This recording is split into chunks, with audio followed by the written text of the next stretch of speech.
ஜெய் சீதாராம். ராமசுவாமி திருக்கோயில், கும்பகோணம். நவராத்திரி மகோத்சவம் 3ஆம் திருநாள். ராமாதிகள் ஜனனம்.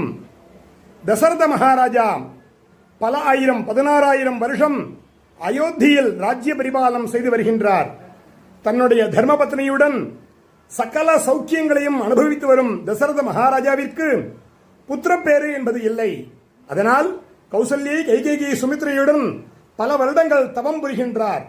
அரண்மனை ஜோதிடர்களும் வைத்தியர்களும் புத்திரபாக்கியம் என்பது சுதுர்லபம் என்று கூறிவிட்டார்கள்.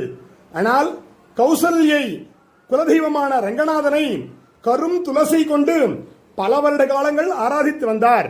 அதன் பயனாக ரிஷி சிருங்கடின் புத்திரகாமேஷ்டி யாகத்தை முன்னிட்டு ராமாதிகள் ஜனனம் ஏற்பட்டதாக வால்மீகி ராமாயணம் கூறுகின்றது.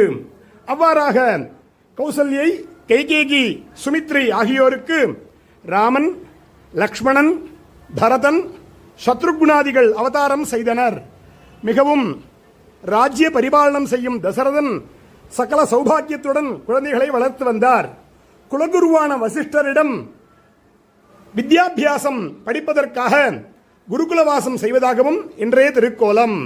ஜெய் சீதாராம்.